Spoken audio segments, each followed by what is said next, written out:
Oh, it's in progress already. Okay, I'm admitting.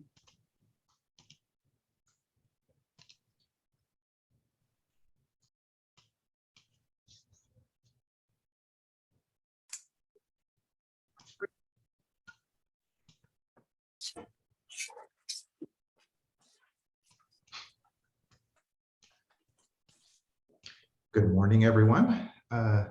Welcome to the BenefitsCal training this morning.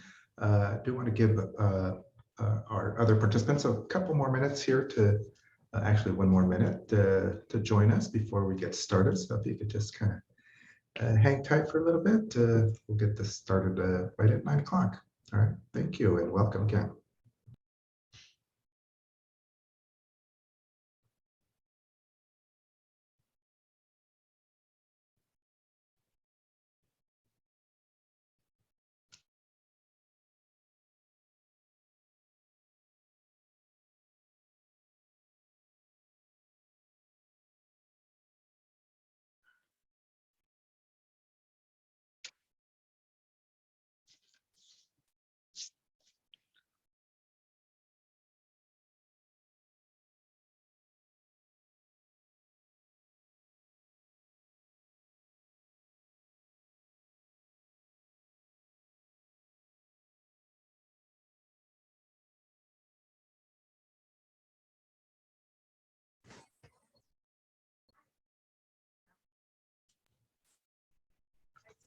All right, welcome everyone.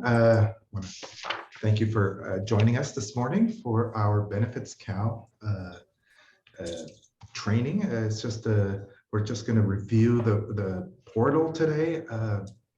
We're going to be concentrating on the Medi-Cal application aspect of it, a little bit of the CalFresh, but just want to kind of make you aware of where we'll be concentrating our focus today.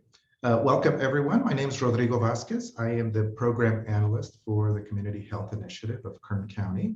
And with us today, we have our other staff members here. So I'm just going to let them introduce themselves. Start off with Argelia. Good morning, everyone. My name is Argelia Diaz. I'm the program specialist for Community Health Initiative. Welcome. And also we have Marisol Guillen. Good morning, everyone. Marisol Guillen. I'm the program coordinator for Community Health Initiative. Welcome. And last but not least, our presenter today, Nancy Gonzalez. Hello, good morning. Welcome, Nancy Gonzalez, Enrollment Specialist. Thank you for being here today. All right. And then as I call your name out, if you could just do a little brief introduction. Have Cynthia Martinez. Good morning. I work for the Greenfield Resource Center. I'm a nutrition educator. Welcome, Cynthia. Thank you. And G Gomez. G stands for what?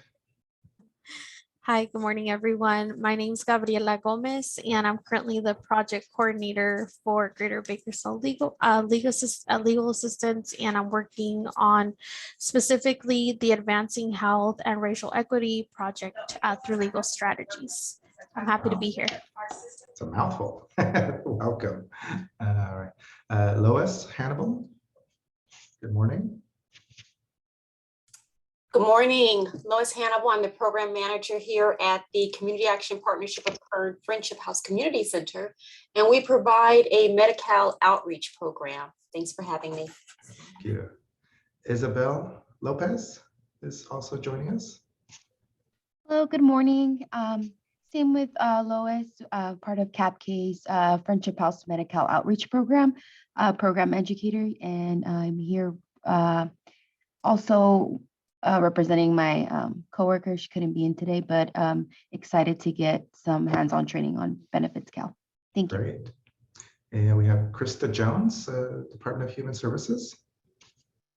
Good morning. Yes, my name is Krista Jones. I work for the Department of Human Services. I am an assistant program director in our application services division.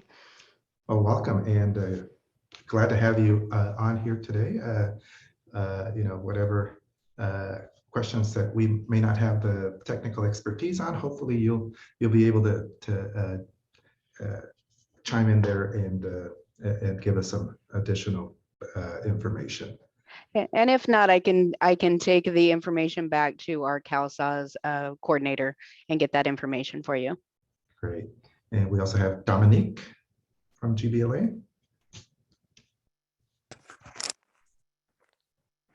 My name is Dominique. I'm a consumer health advocate with Greater Bakersfield Legal Assistance. Welcome. And we have Diana Contreras. Hi, everybody. My name is Diana. I'm manager with Catholic Charities, and I have two of my staff on here. I think they're on the same screen. So back in the office in Bakersfield. All right. Well, welcome. All right. We also have Marisela Ortiz.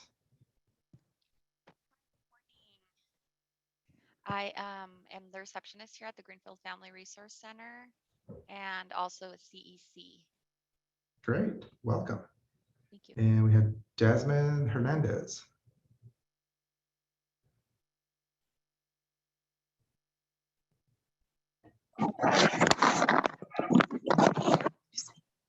Hi, my name is Jasmine Hernandez, and I'm with Catholic Charities. Welcome. Thank you for joining us. Thank you. And we also have Tania Palacios. Yes, good morning, everyone. My name is Tania Palacios. I'm with Humana Insurance. Great, welcome. We have Maria Castro. Good morning. This is Maria Castro from Kern Medical Hospital Authority. All right, well, welcome. And we have MM. Not sure who that is. MM. Would you like to introduce yourself?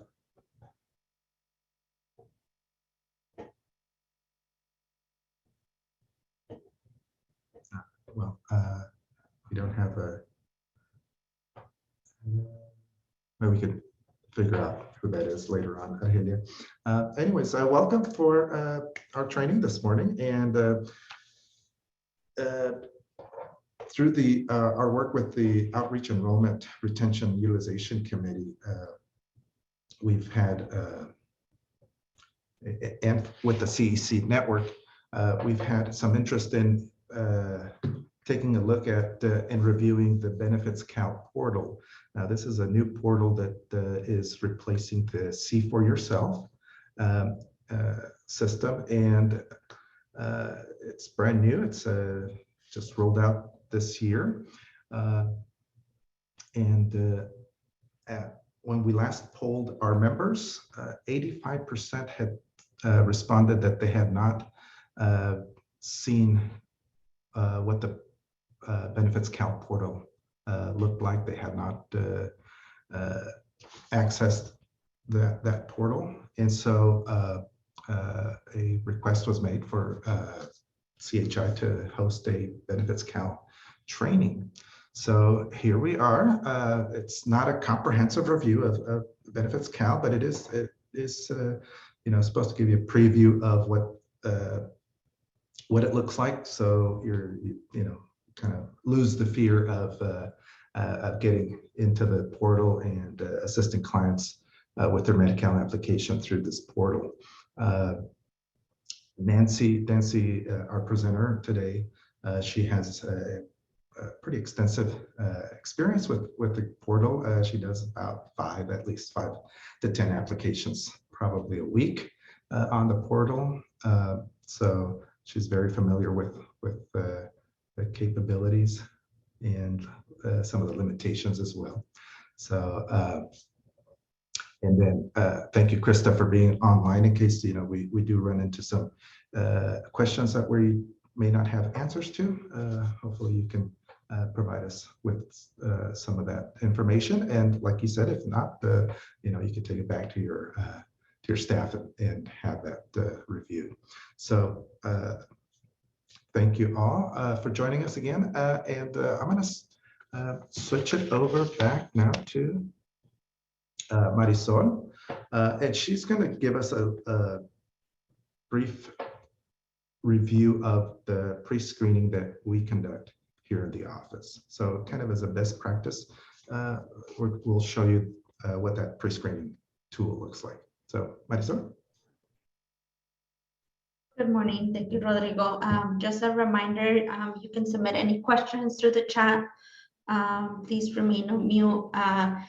And then we'll be going, if you have any questions, we'll be stopping along the way. I think that would be beneficial, especially when Nancy's going over the application and the portal. So a little bit about what BenefitsCal is, as Rodrigo mentioned, is a new system for individuals to apply for benefits. You can kind of manage all the different benefits, and individuals can apply for CalFresh, CalWorks, Medi-Cal, Disaster CalFresh, and General Assistance. One of the things that it was asked during the training, it was if you had an account. As CBOs, you're able to have an account, and then also individuals can have accounts. So hopefully you guys have a BenefitsCal account as a CBO. That way you can manage your applications, and then Nancy's going to go a little bit more over that, of how it looks like. If you need assistance, the team reach out to DHS, and we have some guidance in terms of how you can do it. I know Rodrigo set up the account for our team, so he can definitely be a point of contact if you need to. So a little bit of what we do here at the office when we are seeing clients, we try to do a pre-screening. We are certified enrollment counselors, so we do receive the certification from Cover California to help consumers enroll into a Cover California health plan. So our main goal in doing a pre-screening is to determine if individuals are going to go into Cover California or Medi-Cal. The reason for this is that way we know which system to use. We have CalHERS for Cover California, and then BenefitsCal for Medi-Cal. CalHERS can also be used for Medi-Cal, but it's for our purpose, I think it's better to use BenefitsCal. So there are several questions that we ask our clients when they're accessing services. And the reason for that is so that, one, it can give us a guidance of which program they can go to, but also to see if we really need to start a new application. So the very first question we ask is if they had any health insurance in the past, especially if they had Medi-Cal in a different county within 90 days. It might not be a need to continue a new application, but maybe like an inter-county transfer. If they were covered through their job, how long has it been? That way we can see if they qualify for a special enrollment period. For Cover California, it's really important to follow certain rules because not everyone can apply it at any time compared to compared to the Medi-Cal program. So that's the first question that we ask. The second question is also how many in your household were born here in the US or have a satisfactory immigration status. This is really going to determine if they're eligible for one program or the other. The other question is in regards to how many people do you claim on your taxes? How many adults, how many children? Because that's going to determine the household size for your case. After that, we do ask a little bit more about your income. Do you get paid weekly, bi-weekly, 2 times a month? And this is going to help us see your annual income. This process was included in your binder, and it's just half of the sheet that you have, because the other one goes into the federal poverty level chart, which it kind of tells us, depending on the information that you already provide us, let's see which program you may qualify for. So for example, a family of 4 that is making $35,000 a year, we can see that they would be going into the Medi-Cal program because they are within the 138% of the federal poverty level. If we're looking at a family household that is family size of 4, again, with $66,200 a year, then that's going to tell us that kids are going to go into the Medi-Cal program, but adults don't meet the Medi-Cal income requirements. So a possibility for them will be Cover California. So this is kind of useful for our team to kind of go over. Again, depending on your household size, your household income, this is more or less the program that you may qualify for. After that, we determine if individuals need to provide certain type of documents, and kind of like the standards always: proof of income, proof of who you are, ID, passport, birth certificate. If you were not born here in the US, additional documentation may be needed. Also, proof of address. Are you living here in Kern County? If you're pregnant, they do request for a pregnancy verification, and any type of deductions as well, or any type of additional income. So this has been kind of like our standard pre-screening. We do update the chart here every year as income guidelines change. And with working with BenefitsCal, we realized that our pre-screening, it would be helpful if we update that pre-screening and add additional questions. This also kind of helps us with our intake sheet process, because we're already asking individuals' names, date of birth, income, and additional information. So in your packet, you also have a pre-screening tool that we're using, that it kind of highlights the questions that BenefitsCal requires for the application. Again, we go into the household size, how many individuals are claiming on your taxes, are you living here in Kern County, what's your preferred language, do you prefer English, Spanish, do you prefer information through email? If yes, then what's your email? We also ask if they have applied online or if they're homeless, and then we go into detailed information for each member of the household. So right here we have individual 1, and it goes all the way to the bottom, individual 2, 3, and 4. The back of the sheet has 4 additional, 4, 5, and 6, along with additional questions that we ask. The CECs have found this tool helpful when they're completing applications. Here at CHI, we're still not doing in-person applications, so everything is done over the phone. So this tool definitely helps with confirming all that information. So again, here's that question. You have health insurance, you want to apply, offer employer-sponsored insurance. If you're a citizen or legal permanent resident, what's the income, the frequency, if there's additional income, do you receive cash, are you disabled? There's also a question on the BenefitsCal that talks about if you were living in the US since 1996.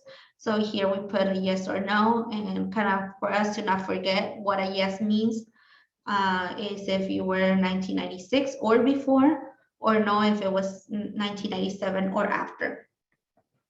It may ask since when, if you were on strike, if you're pregnant. If you're pregnant, then how many babies? Because that's also going to determine the household size for your case. Do you have a due date? Are you requesting retro, or do you have any medical expenses within the last 3 months? If so, were you at a hospital? How many months, how many days? Do you have any hearing or listening problems that you have, or will you be having a job change in 3 months? And then why, and when is the last of the date of the last paycheck? Have you had Medi-Cal in the past? Many individuals who used to have Medi-Cal in the past and they're applying again might think that they they're going to receive a new benefits card, and that might not be the case. So that's the reason we asked this, if they have Medi-Cal in the past. If they did, do they have their big card? Do they have a case number? If they're applying under the PRUCO category, we have here a note to ask the questions, especially if they're applying under the last question on the PRUCO application. We want to make sure that they understand what the PRUCO program means. Kind of if they know they're here, the immigration status, immigration, the USCIS knows that you are here, you don't have a deportation order against you, or you don't have a warrant order against you. So those are the 3 questions we want to make sure are true for the clients before they apply for the programs. Additional questions in terms of the households, couples, partners, we need to ask if they're legally married, because that's gonna also might change the way the application is seen. And we want to make sure to provide us the application documents that are needed for that application to go through. If they are married, are they filing taxes jointly? This is specifically important for our Cover California program. So we kind of put all the questions in one pre-screening tool. We also have a section here for additional notes, and again, the needed documents. So after doing the pre-screening and with all the information that they provided here, we're able to ask which documents they need. For example, someone that is getting paid cash, we would be asking them for a proof of income.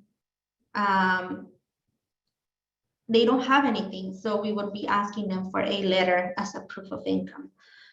For someone that was not born here, their legal permanent residence, then we do ask for their resident card, both sides, the front and the back. If they're over 65 or they're disabled, we might be looking into asking for proof of assets. If they have multiple car registrations, for a 1K, life insurance, and things like that. So this tool again was done here after hearing what the CECs were seeing in the BenefitsCal application, but also part of our intake process. You may be able to use it. You might have a different one.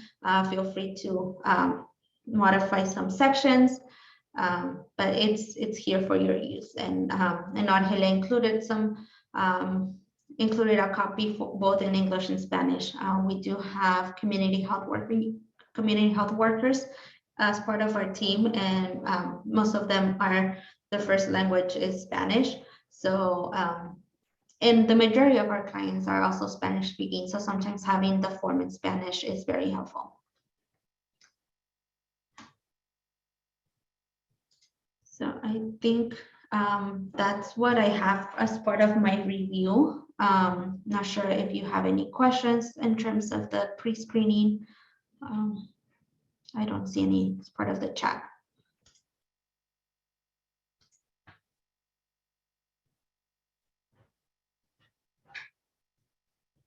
So there is, yeah, sorry, Marisa. For an individual that is undocumented, can you go over how the process is different? So it depends. Depends their age. If they are under 26, we do know that as long as the other income requirements, if they meet the other income requirements, they may be eligible for Medi-Cal. If they're over 50, and that includes also 65 or older, we know that there's this new law that passed May 1st of this year, which removes the immigration status as a requirement. So they still need to meet income requirements, and if they're over 65, they still need to meet the asset test. Again, the test limit increased in July. So compared to before, when it used to be I believe like $2,000, now is over $130,000 the limit. So that makes individuals eligible for full scope Medi-Cal or share of cost Medi-Cal. So that's, I guess, the only difference between the process. If you're undocumented, we just need to see if a program is available for you. If not, you may be eligible for the restricted Medi-Cal.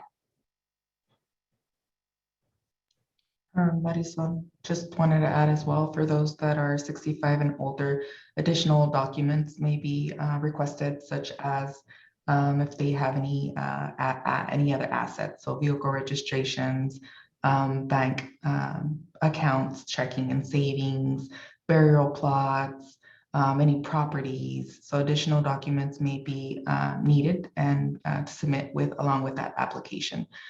Those that are disabled and are also pregnant will need additional documents as well.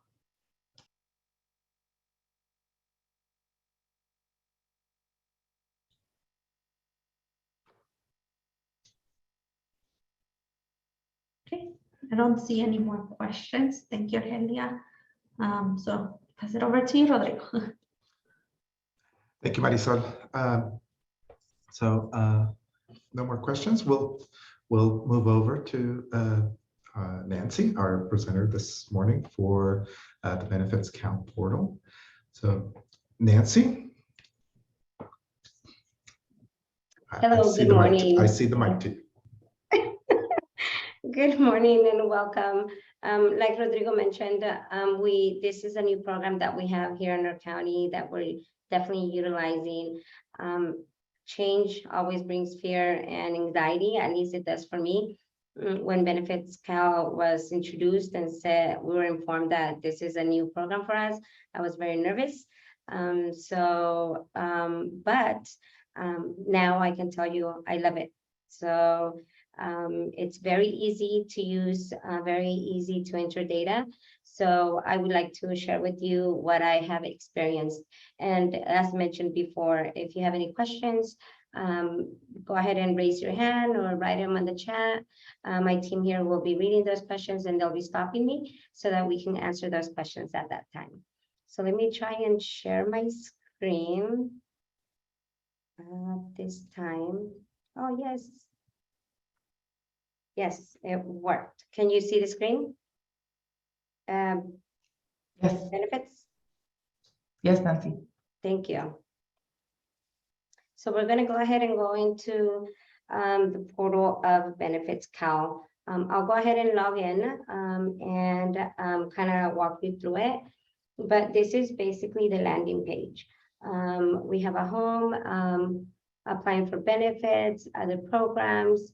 So there's also additional tools here that you could use for right now. If you do not have an account, you will need to create an account here. I have an account, but the awesome thing about this portal that I also love is that we have various languages so that we can go ahead and service our community. As of now, I've only used Spanish and English, but again, we have these languages available as well. There's also learning material that you can go ahead and read more on. So let's go ahead and dive in. And we'll go ahead and log in. So this is our login page. To create an account, you would be here. Community-based organizations, which are CBOs. This is where they would initially register. But if you already have an account as a CBO, then you would just log in. Let's see. So you use your email. For me, it's the one here at work.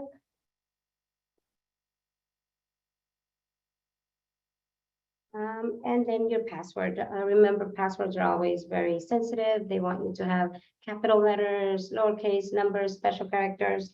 So it is a password that I highly encourage for you to memorize or have it written down. Of course, if for some reason you forget, there's always forgot your password, and they'll go ahead and send you an email to that email address.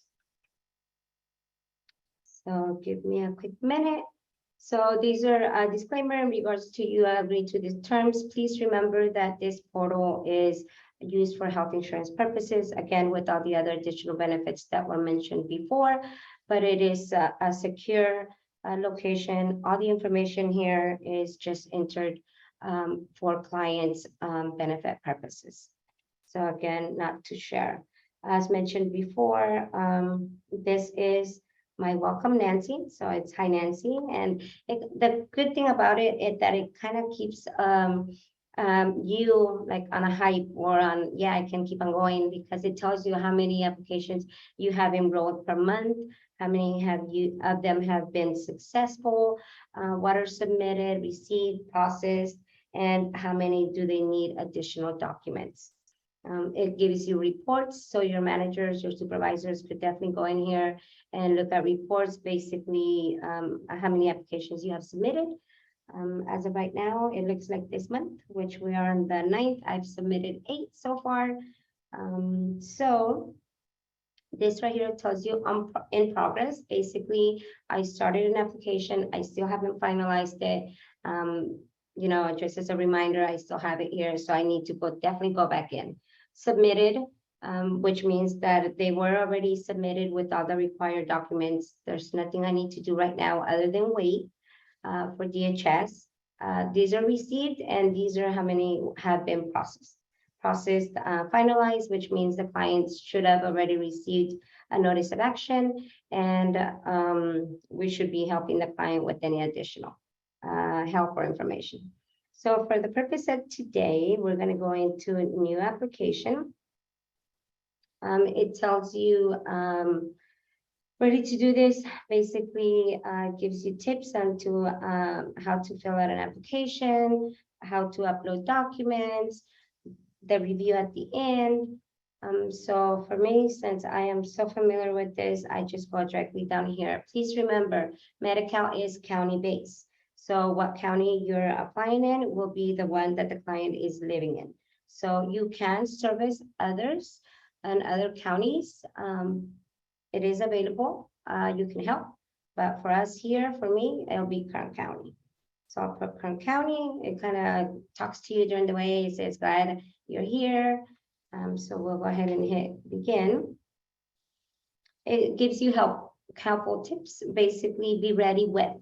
You know, client's name, where you currently live, date of birth, make sure you sign. It kind of gives you an estimated time as to each step, how long it could possibly take. Required. Anything that you see with the red, it says required. That means you will need to enter information. If not, the system will not let you continue. So this information here is very important to have and know so that you could be prepared. For example, be prepared with the benefit card of green card, the permanent resident card. It's gonna, if you say yes, some of them will require for you to complete certain information or else it won't continue. And of course, on the bottom right, it will always have a next button. That means you want to go to the next slide. If you definitely need to go back, please remember the green button here, it will say back. So we'll continue. It gives you a statement in regards to diversity, equity, and inclusion. We're going to go ahead and hit next. Okay, and it wants to know, how are you doing today? How are you feeling? Are you nervous? Are you okay? Are you good? So that this could prompt a certain, talks during the way as to you're doing good. You know, this, remember this, remember that. So it gives you helpful tips as you go. So for me, I am feeling good, and this is we're good too. So let's go ahead and continue here. So this is what you're going to see. This is considered the application process. These are all the steps that you will need to complete. Depending on what you're entering from the very beginning, some of these will be grayed out, which means you will not be able to click them, and therefore you can skip. Okay, so we're going to go ahead and start here. So please remember, during the time that you're completing this application, you could go back and forth. So for example, if I want to go ahead and change over and say, oh no, I want to complete in Spanish, you can do that. You could also, something I do is I'll start it in Spanish, but then I'll change it to English. because of the wording. For me, it's more, you know, I understand it better in English. So I'll go back and forth. So for these purposes, we're going to go ahead and complete it in English. So what language do you prefer? So these are questions that you're going to be asking the client. What language do you prefer to read, to speak, and then the application. Okay, so if this was a Spanish client, I myself would complete it all the way to English, but then before I print, I would change it to Spanish. That way the client will get a Spanish copy of the application. So in this case, we're leaving it in English. Next. So this is where we start with our typing. Please remember, for this application purpose at this time, we are going to do a family of 3, which is going to include 2 adults and a child. So let's go ahead and start. Or if you can see right here, it says required. Please, it is required. All the reds are required. So let's continue. Oops. Gonzalez. Suffix, if there is one, and then other nicknames like maiden name or nickname. Me personally, we leave this blank. We go ahead and hit continue. Are you a person with a disability and needs help to apply? Yes or no? So as Marisol mentioned, that screening sheet that we created here in-house helps us a lot to be able to proceed with this application. If you have the client on the line, you're looking at, depending on the family size, you're looking anywhere from 30 to 40 minutes to go question one by one. What I do, because I became familiar with the system, I basically go through all the questions that I know I can answer based on my screening and based on the conversation that we have had with the client. And then I'll put it on a stop, call the client, and then start from the beginning and then review everything with the client. And all those that I wasn't able to answer, then at that time, pick it up. So are you a person with a disability or need help applying? In this case, we would say no. Are you a person who is deaf or hard of hearing? We answer there. Are you experiencing homelessness? Okay, as you can see, it's required. For my scenario today we're going to put no. Address where they live. If you have a homeless, you could definitely, as informed before by Department of Human Services, we could use their mailing address there, but we just need to inform our client that they will need to go check their mail there. Okay, so for these purposes, I'm just going to go ahead and put my hospital's address. Required here in Bakersfield County. So again, choose the correct county there, California, 93301. Okay, we hit next. It gives you a pop-up letting you know that is this a suggested address that they found. So in this case, yes, it looks right.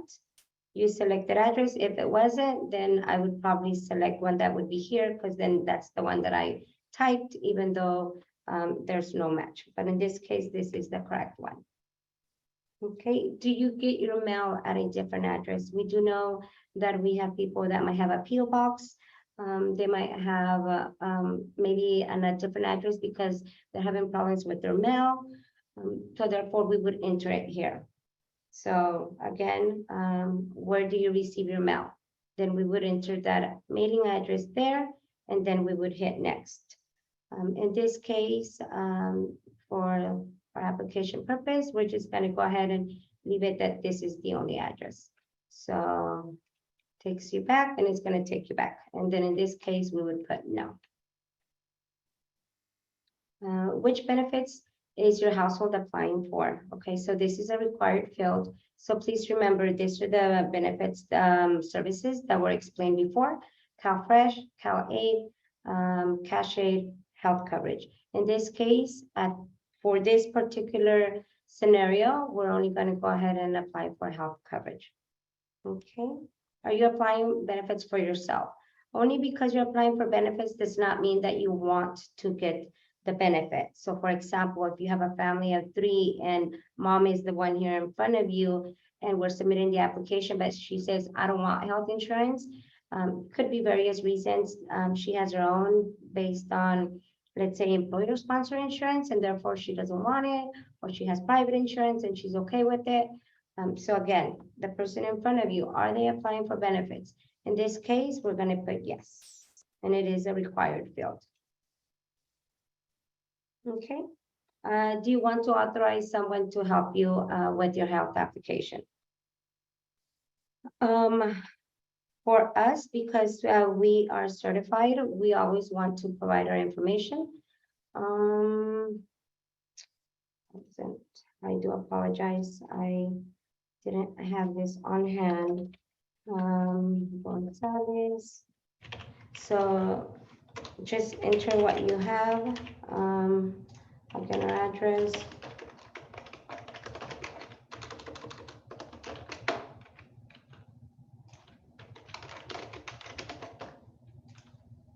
Where am I? Okay, and then it asks you for your organization. For us is Dignity Health. Come here.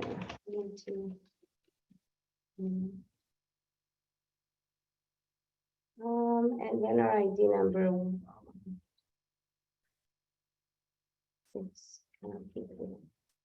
Okay, so again, like mentioned before by Marisol, we are certified by the state, with Cover California. So this is basically our credentials. It will ask you, are you a certified counselor, navigator, agent, or broker? We are certified enrollment counselors.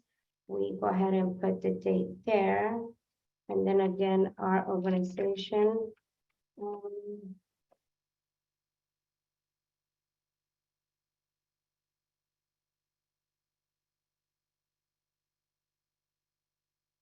And then my ID number.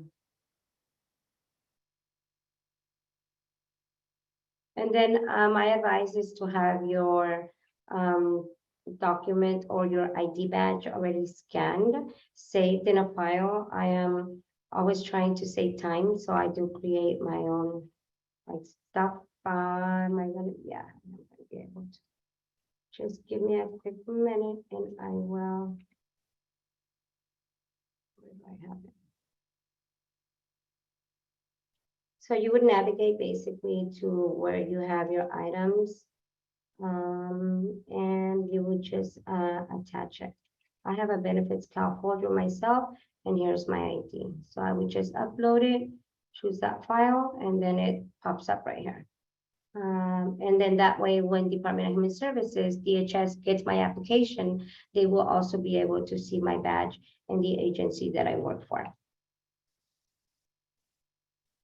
Okay, let's make this official. So then this is the client's name and today's date. Okay, and I agree to for the electronic signature. You have to click here. Okay, and then it starts the application. Have you applied for Medi-Cal for health insurance through Cover California? Yes or no? So the reason for this is because if you do have an application or an existing application through Cover California, we should not more than likely be using this portal. We should be going to Cover California, updating information there, and then Cover California would be sending the information to our local Medi-Cal office. For this scenario, no, my client has not submitted an application through Cover California. Client's phone number, home number, client's cell phone number, work number, email. One of the questions that we had on the screening sheet was, would you like for us to contact you through email? If so, then we would put it there. Okay. Would you like to get text and email alerts with your application? Again, these are text and email alerts that Department of Human Services would send out to the client. In this case, we will leave them blank. As you see, it wasn't a required field, so therefore I could skip it. Okay, client's date of birth, it is a requirement. What gender? Male, female, I prefer not to answer. And then what's your gender identity? Okay, so we have all these here that we could go ahead and ask the client and answer. And our scenario today be female. And it also says, what's your sexual orientation? So again, depending on what the client answers, in this case, we'll go ahead and my scenario will be straight. And do you have a social security number? If you do, then that gives you several options. Yes, I do have it, but it also requires it. If for some reason you put no, then it's going to ask you, or I don't have it right now. Okay, because we would like our application to be submitted as complete as possible. We're always asking the client to submit all the required documents that we believe Medi-Cal will be requesting. We have been submitting applications for numerous years now, so we more or less kind of already know. But of course, there could always be additional information or documents that is asked for at that interview time. For this case, the client does have a social security number. Please remember this application is just kind of like a dummy application. I will definitely be able to delete it. I will not submit this application. So for right now, 3. Okay, so I'm just creating a fake social security number there. What's your marital status?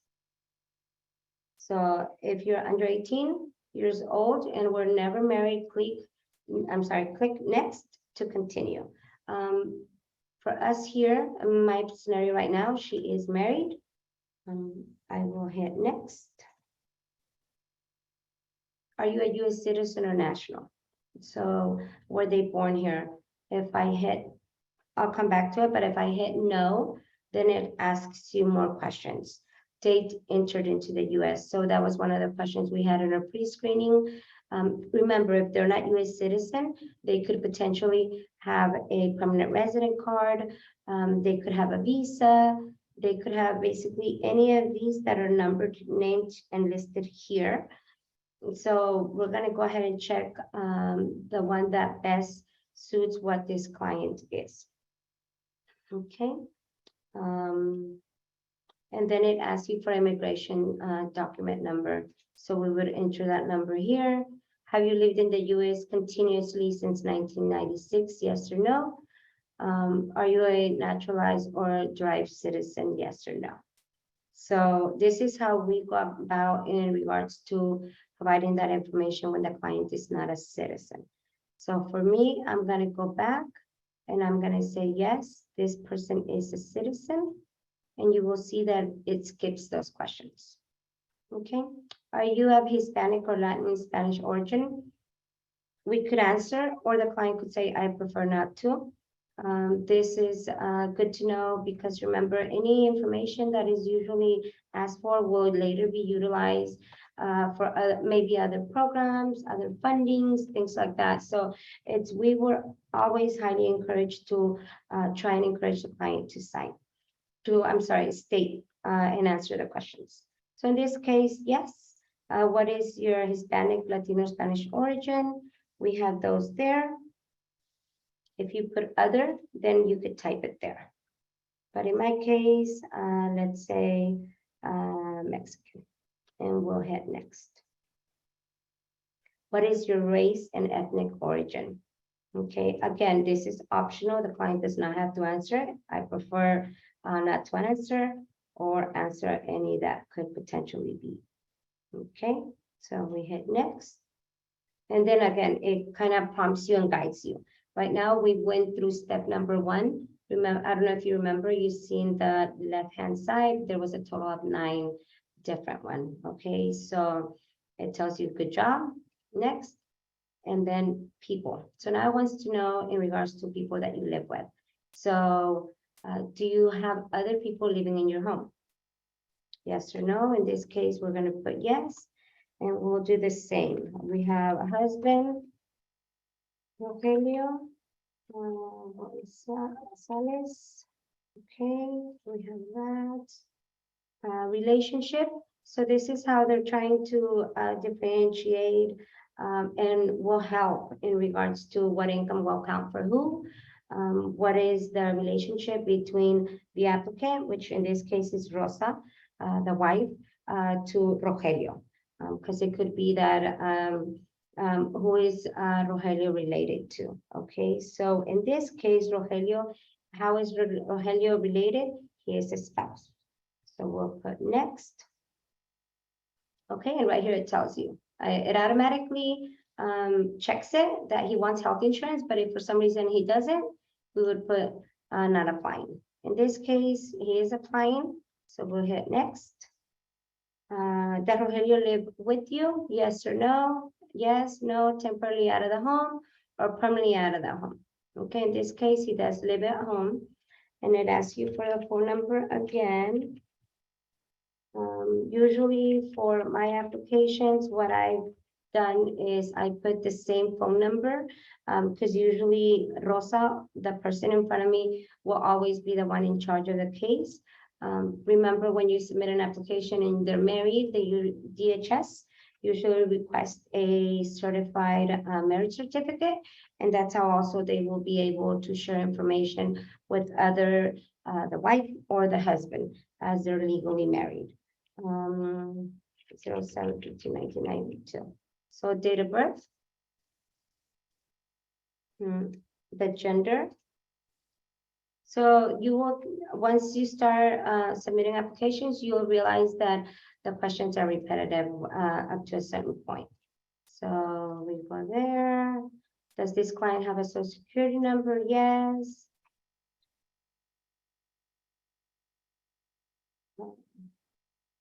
Sorry, I lost my digits. Okay, there we go. And then what is his marital status? He is married. And it's going to ask you, is he a U.S. citizen or national? Again, for this scenario, we're going to put yes. And just remember, if you put no, it's going to ask you the additional questions so that we could hopefully determine immigration status. Is he Hispanic? Yes or no? Race. And see, now we have two people. We have Rosa Gonzalez, 29, which is the applicant. We have Rogelio Gonzalez, who is 30, and he's the spouse. Do we have any more? If so, we click here. Let's say the client, after thinking about it, she says, I don't want this, I don't want health insurance for him. Then we definitely remove him here. Okay, we're gonna add one more person, which is the child.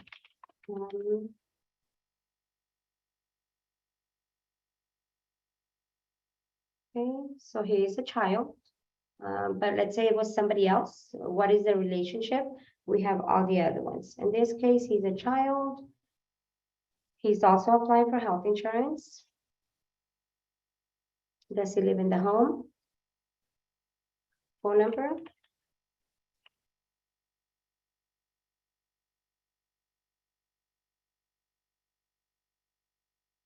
Date of birth?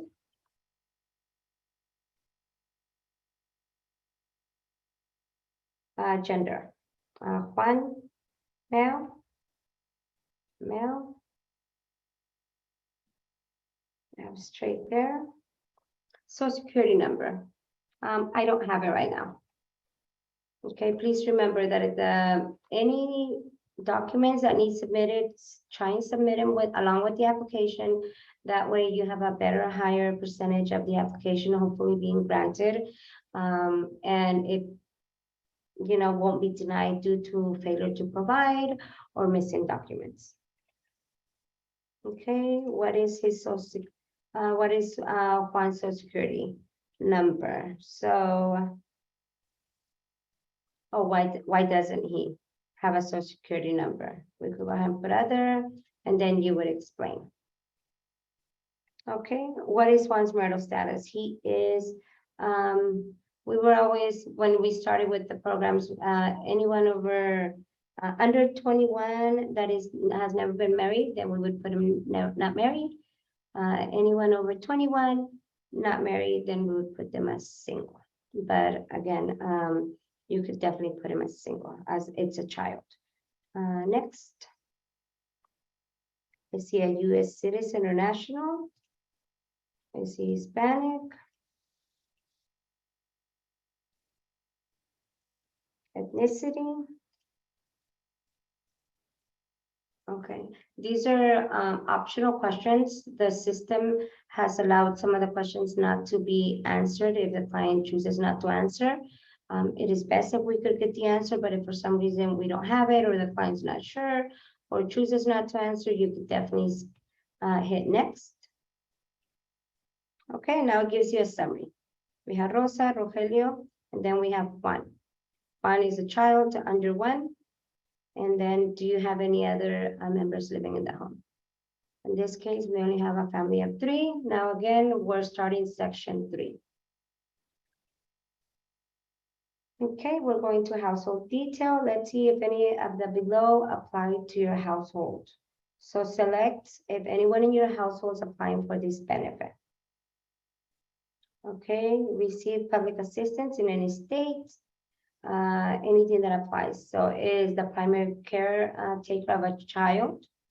So basically it kind of gives you a tip or a hint, suggestion down here. What does it mean? In this case, yes, we do have a caretaker. So we're going to click that one. If Rosa was to be pregnant, then I would put pregnant. Do they plan to file taxes next year? In this case, they are married, and based on the questions previously asked, they will be applying for taxes, married, filing jointly.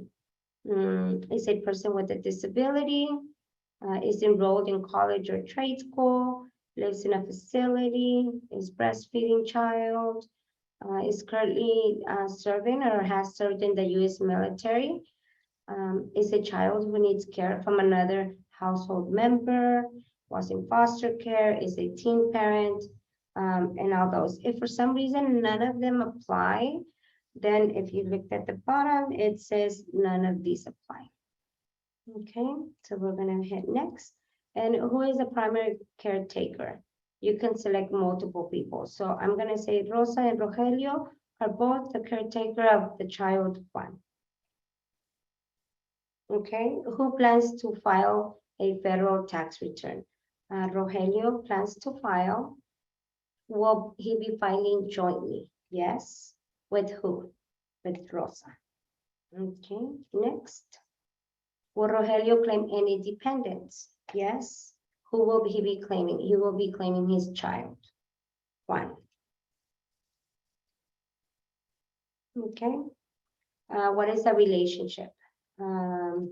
So what is Rogelio's relationship to the following dependents?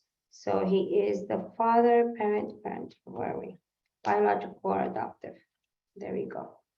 Okay. Okay, would Rogelio like to use income data?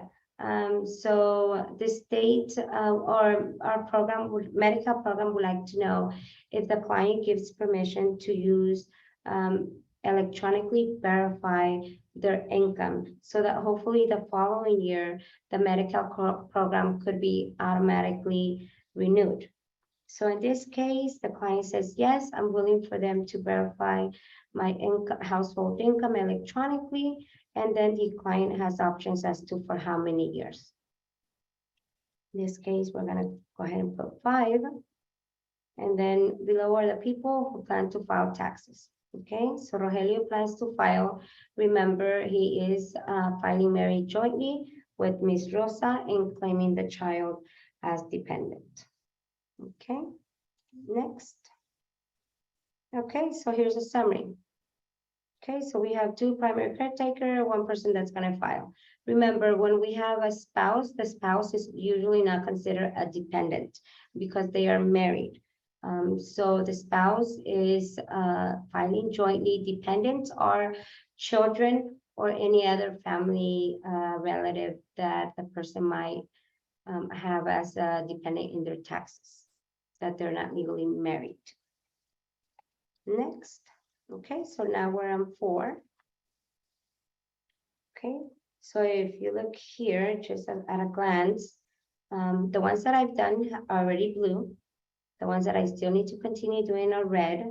But if you see here, the assets is not red, which means I will not be able to click it. That means I'm going to skip that one. Okay, so now we're at income.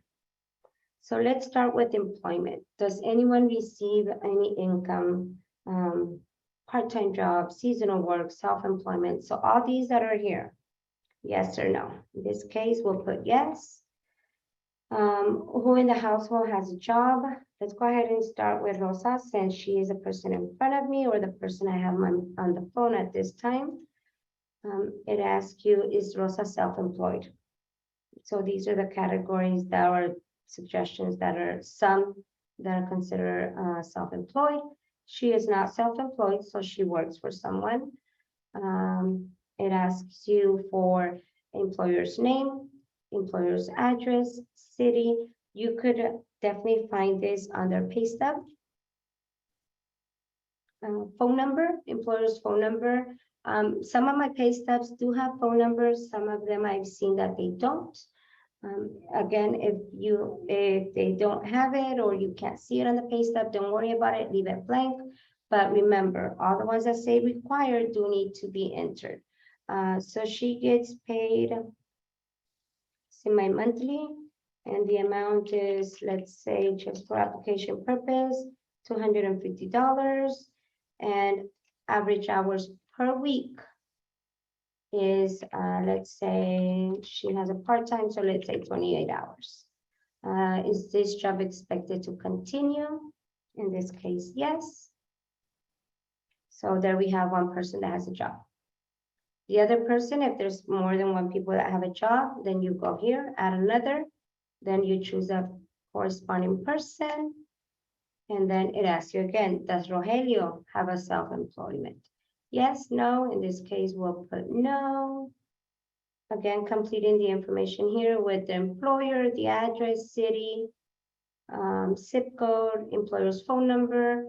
Again, the required fields do need to be answered. So he gets paid bi-weekly, and we'll put him at $450. How many hours per week? We'll go ahead and put him 4. Is this job expected to continue? Yes, we'll hit next. Okay, so there we go. There we have the 2 people that have income or receiving income. Okay, so we'll hit next. Does anyone get money that does not come from work? So for example, child support, gifts, unemployment, work compensation, government, any of this? If they do, then we would hit yes, and then we would complete the information just so that you can see it. It basically gives you a list of what other income does a client receive. So you have all these that you could definitely choose from. So state disability, Social Security, retirement, financial aid. If you happen to have someone that's going to college, then you would hit that one there and they receive the income, work studies, veterans income. So any that apply, then you would go ahead and choose. In this case, we receive no other income, so I'm gonna go back. There are money that doesn't come from work. We'll put no. Nancy, Yes. we do have a question. Yes. Dominique from GBLA says, is the amount that he brings home monthly or each pay period? So it's in regard to the previous question, to the previous question on BenefitsCal, right there. Right here. Okay. Yeah. Let's go to edit. So here the amount is if you say that it's bi-weekly, then you're getting the income that's on that check. So if he was to get monthly, then you would enter the monthly income there. If he gets paid every 2 weeks, then you would get the income on that paycheck that he received after 2 weeks of work. Yeah. And then once the worker gets this and she says she sees semi-monthly, then she will definitely be looking for more paychecks. If you were to put that he gets paid monthly, then she knows that it's only one. Usually we have been informed that we're highly encouraging clients that if they get paid every other week or 2 times a month, for them to provide at least 2. Usually the workers, I've been told they could work off of 1. but it's best if we provide for the whole 4 weeks. Okay. Thank you, Nancy. So Dominique, whatever is selected there on the how often paid, that's the amount that is put in that amount field is for that pay period. Yes, and remember it's gross, the gross income, not the take home. So it's based on gross income that's on that paycheck. Okay, thank you. Great questions. Definitely. Yeah, so just type in your questions, and we have Krista Jones with their hands raised. Krista? Yeah. Hi. Yeah, I was just gonna elaborate a little bit on the income frequency. Yep. So what basically happens is CalSAWS or BenefitsCal is programmed to recognize if you choose biweekly to allow for that third check that might happen throughout the year. So that's the difference between biweekly and semi-monthly. So if you choose semi-monthly, we know that they only get paid every 2 weeks, and that's never going to change. So we'll take that income and times it by 2. And then use that for the year. If you choose biweekly, it will actually times it by 2.167. So that's why it will be a little bit different. So clients might be like, oh, I don't make that throughout, every month, because it will do an average for the year. So that's why sometimes the math will be kind of like, oh, I put in this amount. Why is it just not timesing it by 2? Right. Yeah. And then, so I just thought I'd just elaborate a little bit on why sometimes you will see it's just not times 2, it's times 2.167 in case because they do call and go, that's not what I make. And so we have to explain it to them. Yeah, we also include that in our pre-screening sheet is if they get paid twice a month versus every 2 weeks. Exactly. And so we do account for that as well. Yeah, and then also with the monthly, it will just, and you guys are right, it will take the gross, and sometimes too with Medi-Cal, if they have changed jobs, and so in between there, so maybe I've been working and I've made, up to this point $20,000, but now I've started a new job and that's going to be lower. It will kind of look at monthly and annual to see what's better for the household. So.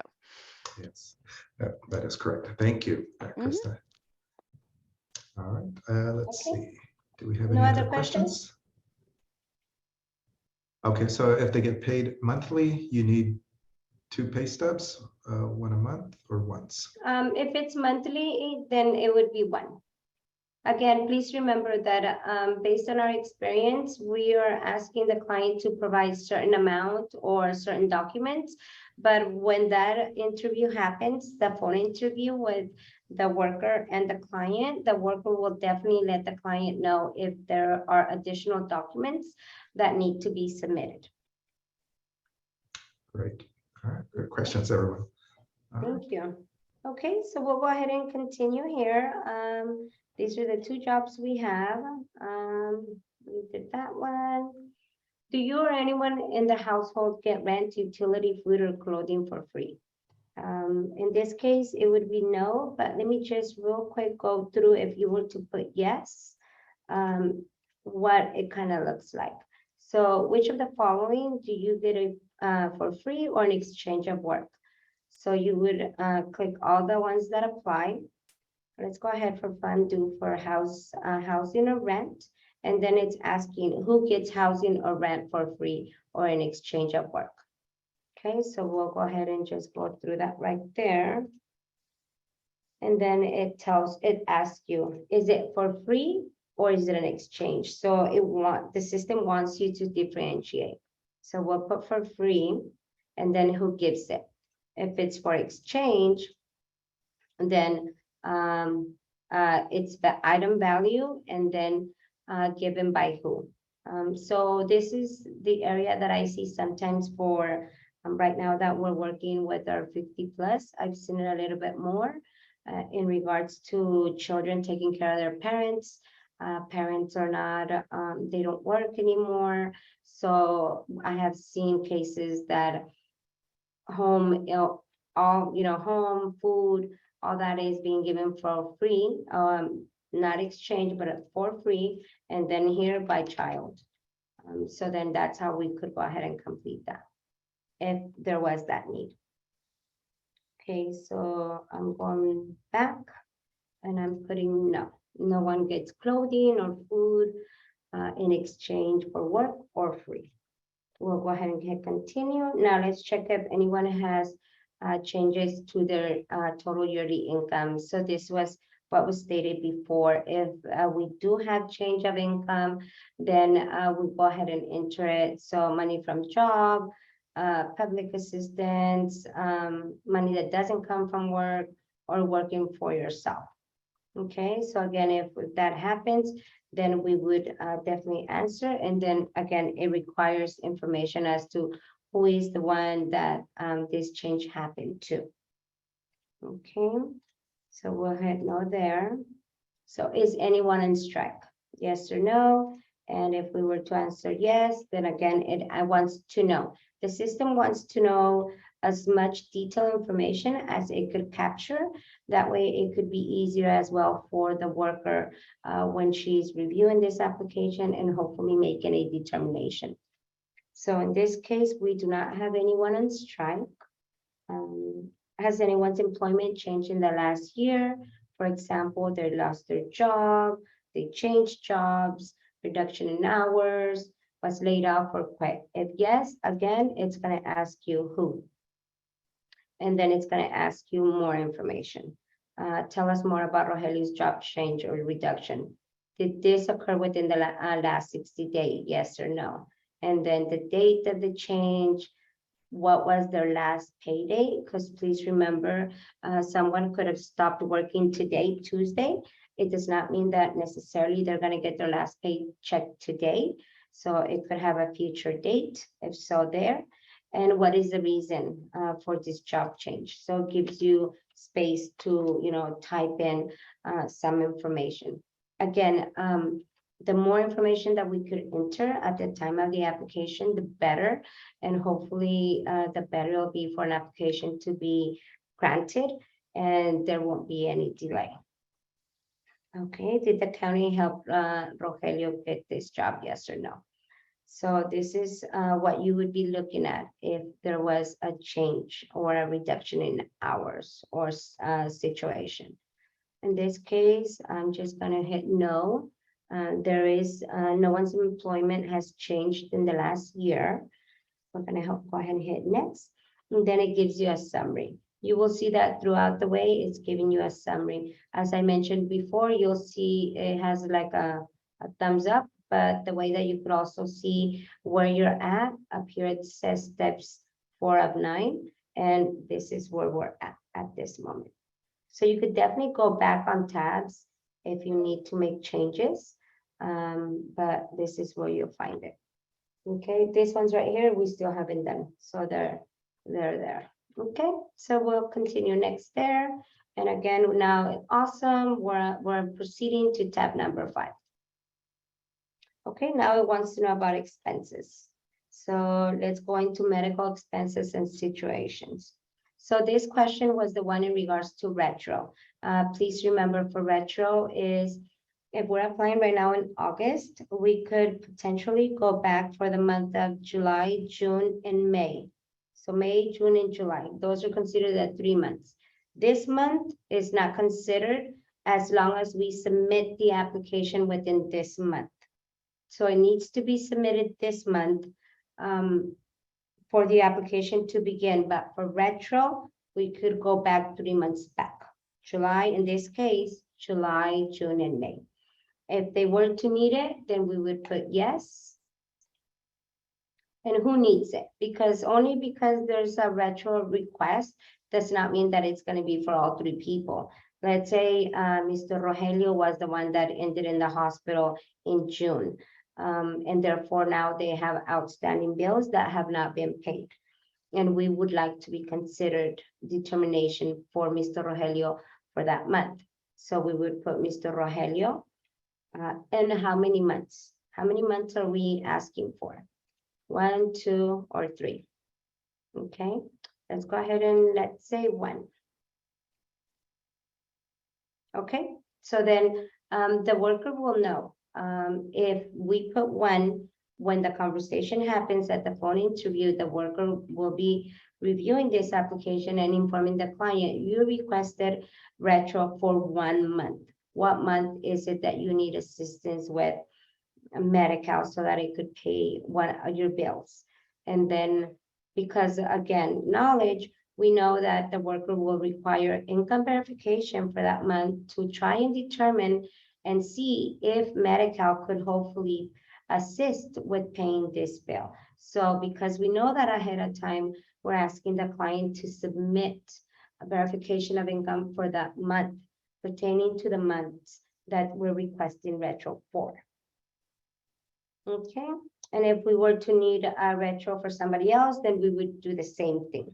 In this case, we're going to put no, not at this time. One thing that I have learned, let's say we submit the application and everything's great. Let's say 5 months down the line, the client comes back, Rosa comes back and says, Nancy, you assisted me in August with my Medi-Cal. I had it, but then now I'm getting a bill. I totally forgot I had a bill for June. So I have to go back and try and do some research again and see, okay, June, okay, let's go ahead and submit that application so that we could hopefully those bills get paid. So we could always do a retro form at a later time. We have up to a year to be able to submit that retro form. So if they do come back and it's within the 3 months from the month that you assisted, that they got granted, then you could technically submit that form as well. And as we have said, there's more future trainings that we're going to look at maybe providing in the future. And I believe that's one of the forms that we're also going to go through. Okay, so below are the people who need help with medical bills. We apparently still left Mr. Rogelio, so we can leave him. It's fine. We'll hit next. And then let's learn more about your health coverage for your household. So we have to select any that apply. So are they enrolled in health coverage right now? Are they enrolled in coverage offered by their job? Health coverage has ended in the last 90 days. Someone has workers' compensation claim, lawsuit, or none apply. Okay, so it depends. If the client was to have, let's say, employer insurance, and who has the employer insurance? Is it all the family or is it just one person? In this case, let's say he had employer insurance and then it asks, again, the system wants to know more detailed information, employer's name, employer's address. So we would complete that, all that information there, phone number if we have it, and who can we contact about this employer's employment health coverage at this job, more information there. And is Rogelio eligible for health coverage with this employer or will become eligible in the next 3 months, yes or no? Okay, we would do the same thing for all the additional family members if they were to have employer insurance.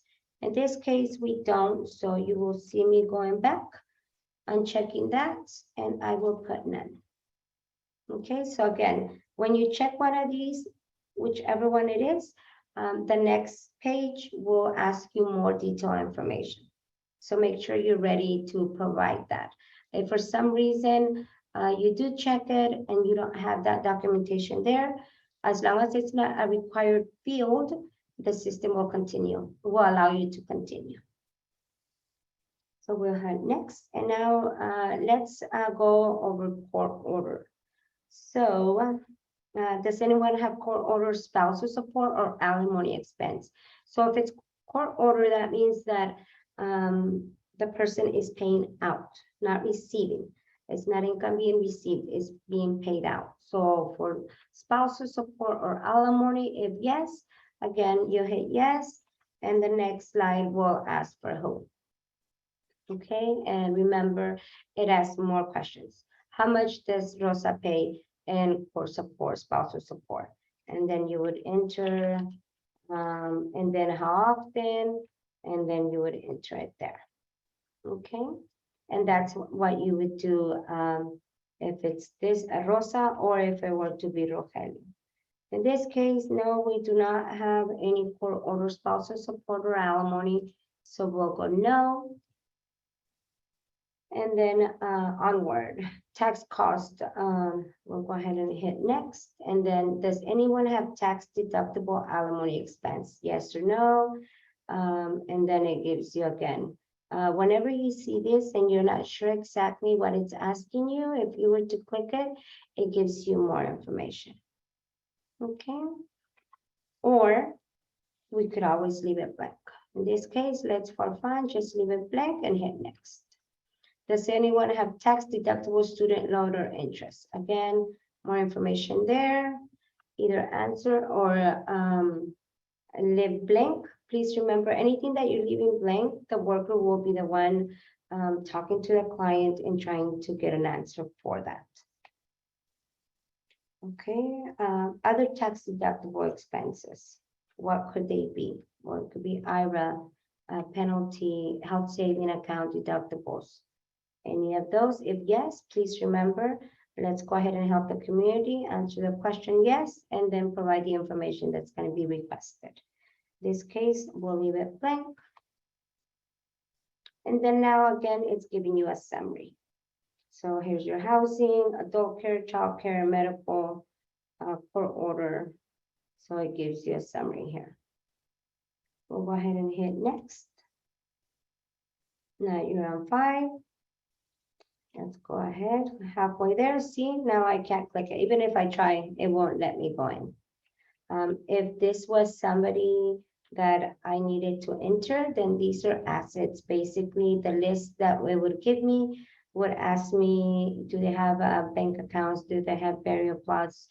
Basically, all that's required for people that are to provide for people that are either pregnant, disabled, or over the age of 65. As you've seen before, we have a young couple and a newborn child under 1. So therefore, no one's pregnant. So therefore, the asset is not needed in this case. So we'll move forward to here. And there are more programs that could help. So is the client interested in applying for cash assistance program for immigrants, CAPI? If yes, then we would go ahead and click here. If not, then we could leave it blank and skip. And then you may be able to get even more assistance. So again, the system is trying to one-stop shop, trying to provide all the services that we have available for the client. So do they need help with vaccine? Does the client need help with child health and disabled prevention? What about women that they need WIC? Someone, that might benefit from it. So if so, we click it. If not, we just leave it blank and continue. Okay, so great job. So now we're on 8. So now let's go ahead and start the next section. And this section is the one for uploading documents. Okay, so you'll hit here. And here are more some suggestions of documents that need to be uploaded. Okay, so you will need income verification for Rogelio. You will need proof of income for Rosa. It's also giving you an option to upload other for Juan. Remember, this is the time to try and remember who is the adult and who are the children.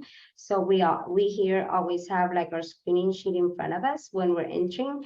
That way we are attaching documents to the corresponding person. This will make it easier for the worker to find the documents and be able to make a determination as soon as possible, and it won't stall or hesitate the case. We have other for Rogelio, which is the father. The good thing here, it gives you the age at the end. So even if you were to be confused with names, this is a good reminder to look at. It will ask you for other documents for Rosa right there. It will ask you proof of identity for Juan. Identity is one thing that's always needed. So for if you're gonna have 3 people in your case, you will need identity for those 3 people. Identity, remember, could be provided by ID, birth certificate, social security card, passport, those items. And then, so we have that there. So just to show you what I did, so let's go ahead and try and upload some documents. As of right now, this application still has not been submitted. You will have to go through 2 more signatures before this application is submitted, okay? So then you would go under, I believe, just for fun, what I did, I created just a file for this training, and it was real fast. So go here under choose a file. And remember, these documents you have already scanned them into your computer. You hopefully have already renamed them, and you have them in order so that you could just upload. So I have my tab here where I keep all of mine. Give me a minute. This is my benefits. So I keep, depending on the month I'm working, I keep them by month. This is my benefits, and we're going under training, and there we go. We said that we needed document for Mr. Rogelio Gonzalez. So we need proof of income. So what I did is upload that document, and there you go. If for some reason it was supposed to be Rogelio's income, and I see right here that it says ID, then that's the wrong one. Then I would remove it here, okay? But let's say this is the correct one, then we upload, and you will see it says uploaded. That means you already uploaded a document for that field. So you would do the same thing for all the rest. So we did an income for Mr. Rogelio. Let's go ahead and do an ID for Juan, which is a child. You would do the same thing. So always look at your list of what's required, separate your documents, and then scan them. It's not like you could get all the documents in one file and just upload them, in that way.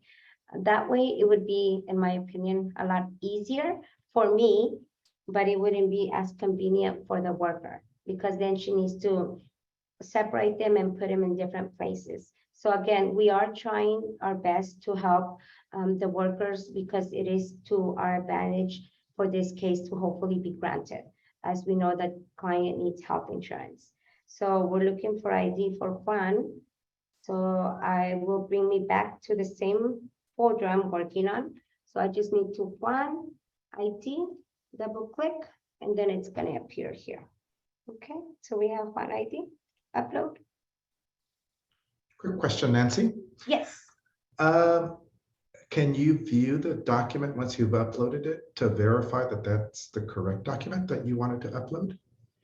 You know what? Very good question. And let's go ahead and try it right now. To be honest with you, I have never had to review a document because I have a very different system of doing my stuff. So just so that I could cheat myself and make it easier for me, I kind of created these, which I don't know if you can see them, maybe. So this one says ID, okay? So for every tab that you see here, I've created myself a colored card.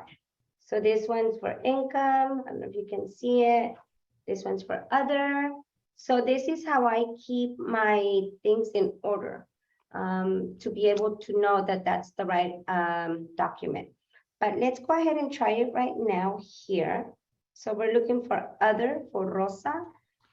So and also you're very meticulous about the way you name your files. So that way yeah, there is no question what correct. And the way I named them here is based on the name of the client's, first name, last name, and then after that I put what it is, an ID, income, or other. That way I know it could be easier just put in the first initial and last name. But for this, because it's documents that I need, I try and put the whole information. The file itself is under first initial and last name for me here, but I'm pretty sure all of you that are attending right now have your own way of saving your items. So let's go ahead and we'll set Rosa Gonzalez, proof of other. So I do have my other here. So it's gonna pop up. Let me see. No, apparently there isn't a way of viewing. Again, even though this program has been out for quite some time, I would say there's still a lot of things that I'm still learning myself. I definitely would love to know all the ins and outs of it. It kind of, but no, I do know that BenefitsCal is going to go through like when you update it, it's going to later in the future, they're going to update it and more features are going to be added that are going to benefit us. As of right now, there's some features that unfortunately are out. One of them that is out for sure that I know is case number. The system does not give you case number at this time. It only gives you an application ID. The system does not give you worker's name or phone number at this time either, but it's when they up in the future, when they work on it more, we were informed that some more gadgets or things are going to be added, which will help us a lot. But as you can see right now, I don't have a way of viewing it. I'm not sure if any of the reps from DHS might know of a way that I'm not sure of.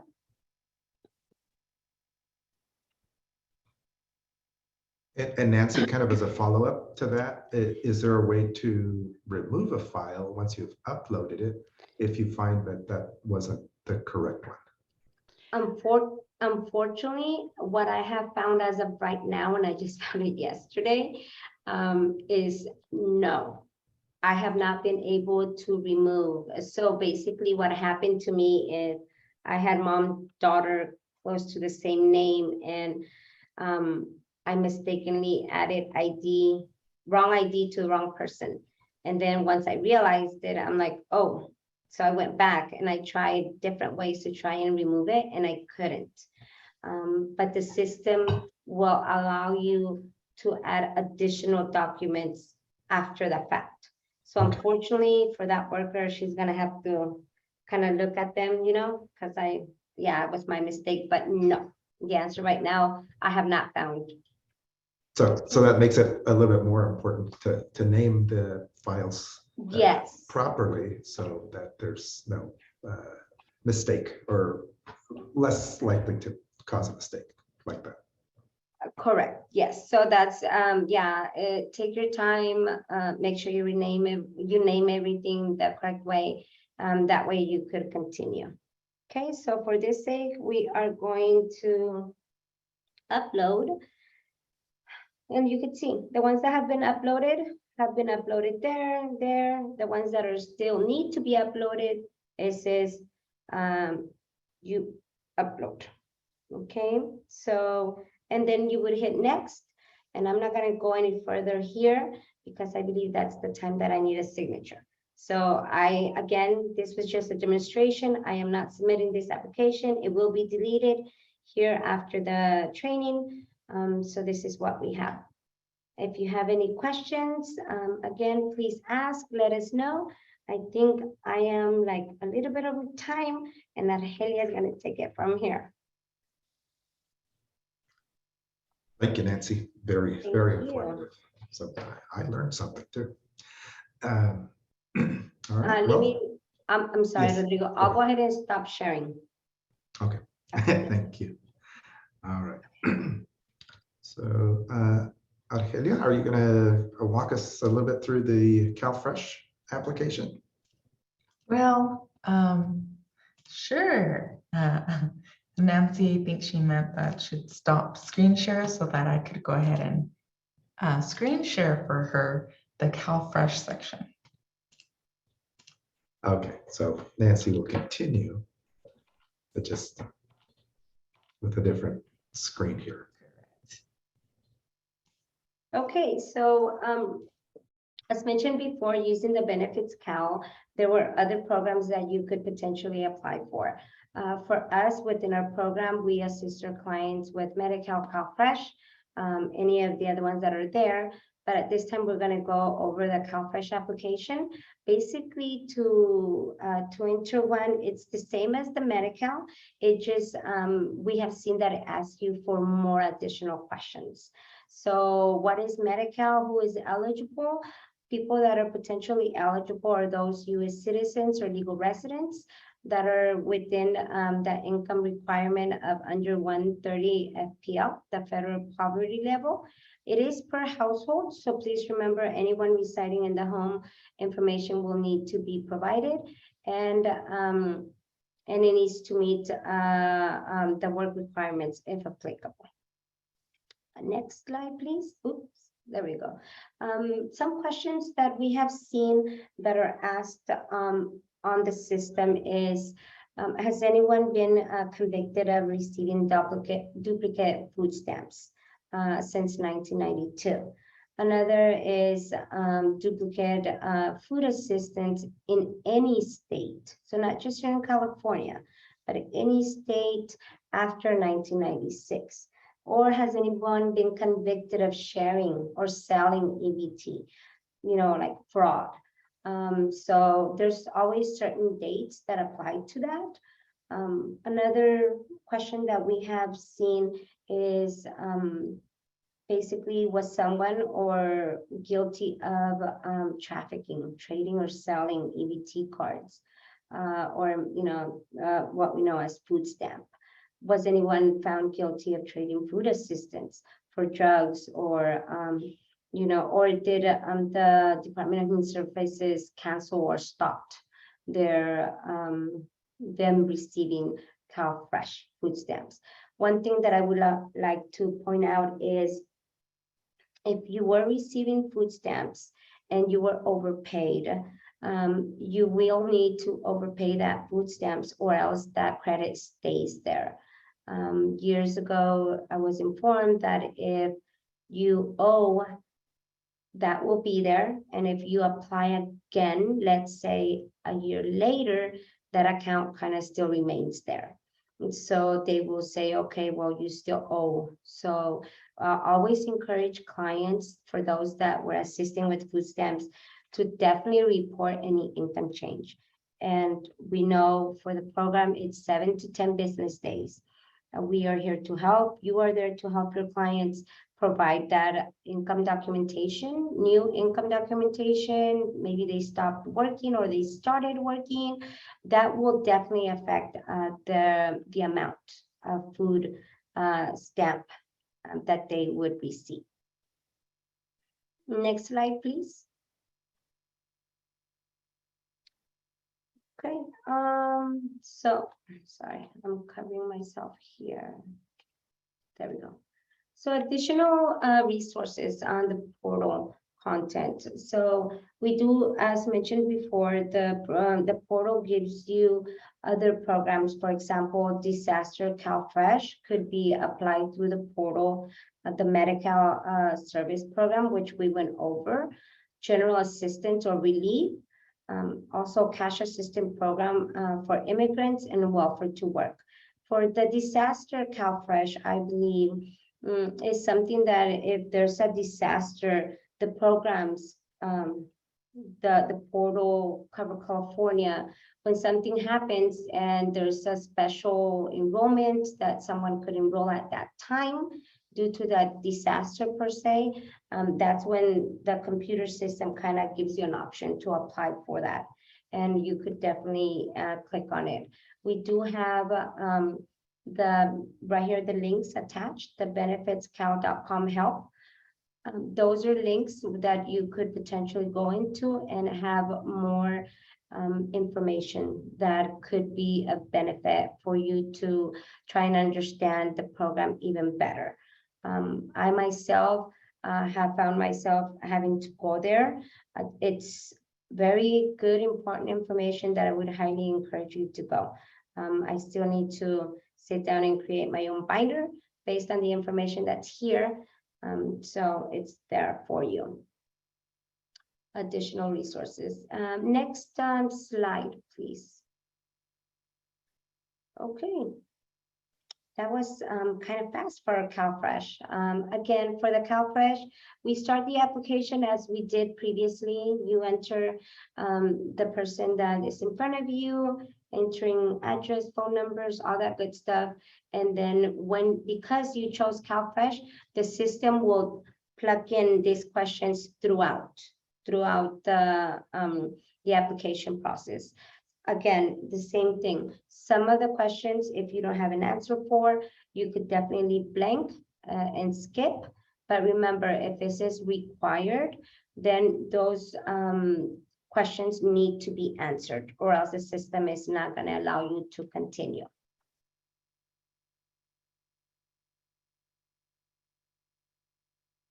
Any questions in regards to the CalFresh application?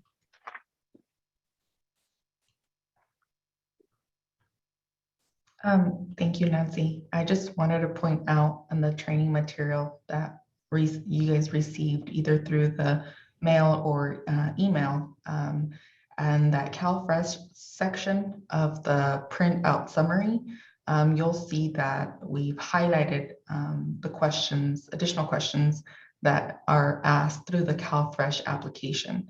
Now, a lot of the questions aren't highlighted, and that's just basic information that's required from the applicant itself. The yellow highlighted again, those are additional questions that are asked because of the CalFresh application submission. And then based on the questions of those questions, some additional questions might be answered. So it just depends on the individual and the case by case basis.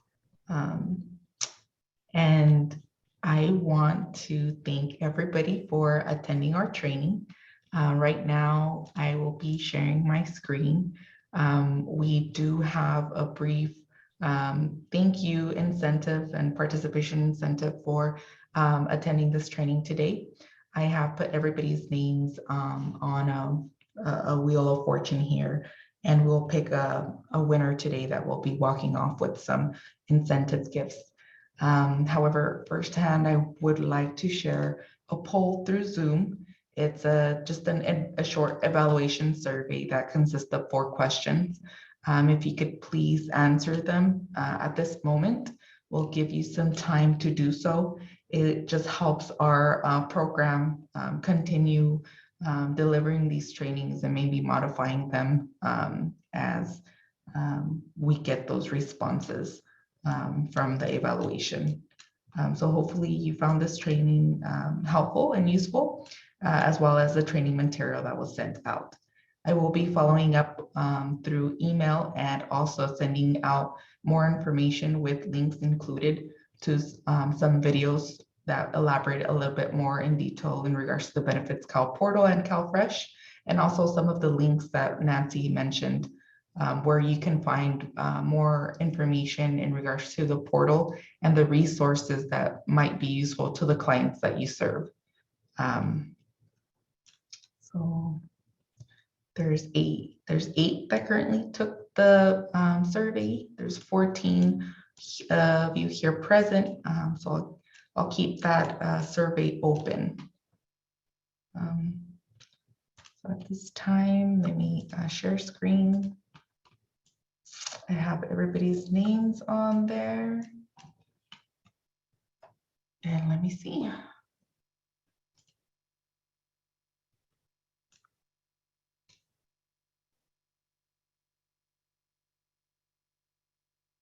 Rose Hicks, is she present?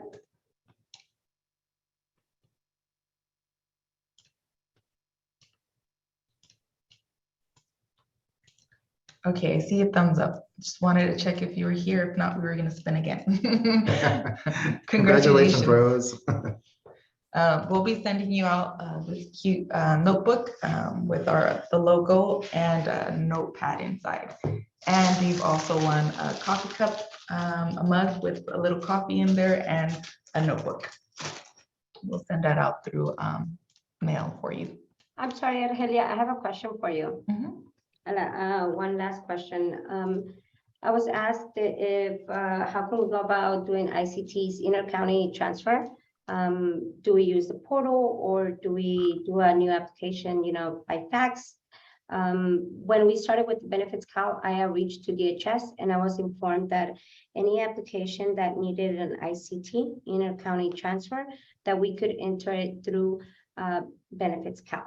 So the answer is let's enter through BenefitsCal. I myself would like to give the best help I can to this client. So within usually my other documents, there's a tab, that remember, like let's say in this case that we just went through, Rosa Gonzalez, other, right there. When I upload that particular section, I would, in a white page, in big letters, write ICT, and then I would write what county this client was particularly living, maybe even taking a step further, writing client's previous address in LA, let's say. That way, when the worker receives the documents and she reviews the application, she could notice that it's an ICT. That's what I was told before by DHS. So yes, we definitely can enter it through here. Hope that answered the question. Thank you, Argelia. Thank you, Nancy. Thank you, Argelia, as well, for the materials that you sent out to all the participants. That's been very helpful, and to have visual aid there with more information than what we're able to cover here on the training. So thank you again for that. Do we have any questions, any final thoughts? Rodrigo, I'm sorry. Yes. I'm not sure if you've seen Miss Krista Jones' text. Changes for CalFresh and Medi-Cal both can be reported. Miss Krista, when you say that, is that directly through the client's portal? Because us as CBOs, after a certain time, it doesn't allow us to upload documents. Sorry, that actually, because you guys are having contact with them, and I love that you mentioned like letting them know like income changes, household changes. So for our open Cal, or even a pending Medi-Cal application, but we have a call center that's the direct number that they can call if they have open CalFresh or an open Medi-Cal case and they need to report a change. They can call that number directly, and then they can speak to a staff member to get those changes reported. And if they need to upload any additional verifications, the HST can direct them how to do that. With CalFresh, a lot of the changes, and even with Medi-Cal, might not necessarily even require verification. It could just be a verbal change, and they can be able to address their changes on the telephone with them. So just thought I would share that telephone number. Thank you. Yes, and that is the CAT Center there at DHS. Another thing also to share is if any of you previously were sending any documents through email, we have been instructed by DHS that email is not being accepted anymore. Either any documents, either fax them in or call the CAT Center or drop them in person directly to the Department of Human Services. And I think I seen there was a question in regards to can CBOs view patients' NOAs. Unfortunately, the system does not allow us to view NOAs as of right now. We have within our consent forms that we sent to DHS, there's one called MC 382 and MC 383 that says that the client is given permission for you as a representative to receive NOAs also on their behalf. So that's one way that we can acquire NOAs for clients that we are serving. I hope that answers the question. Thank you. All right, great. Any other questions or comments before we adjourn the training here? All right. Rodrigo, Yes, Rose. I have a question. Yes. Is there a local person here in Kern County that we can reach out to if we have questions with the program itself? The BenefitsCal Yes. portal? Uh-huh. There is a person, and Krista, if you could remind or refresh my memory, that person, I can put you in contact with that. I was going to say in our department, our two main contacts with the state is Martha Esparza and Greg Brewer.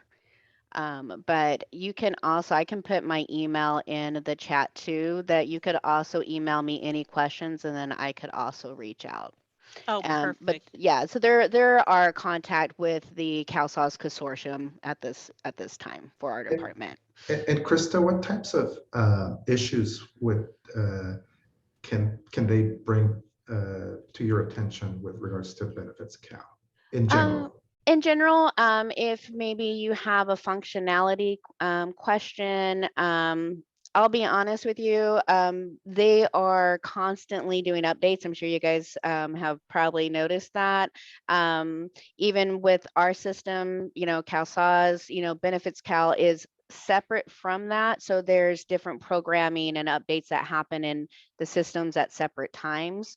But if you see something, and I'll be honest with you, I'm not familiar with how you guys receive any updates that they've done in the system. Do you have a contact person that sends you anything out to say, oh, we've made this change in BenefitsCal?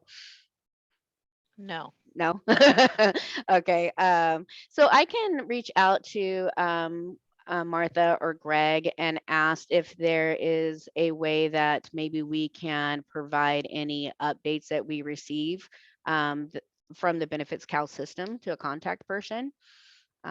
But yeah, you can message me and say, this is looking a little different. Do you know if there's been an update? Then I can, reach out to them and confirm. Yeah, and Krista, if you would like to send those notifications out, we'd be glad to distribute that to the CECs here in Kern County. Okay, perfect. Now, I know not all of them use BenefitsCal, but a lot of them do. Well, I put my email in the chat, so if you have any questions or anything, that you can always feel free to send me an email. And if I don't know the answer, I can reach out to someone that might have that information and get back to you. Great. Well, thank you very much. Thank you, everyone, for joining us this morning. Hopefully it was informative and useful for your daily work. And we will adjourn today's training. Thank you so much. Have a good day. Bye. Thank you. Have a good day.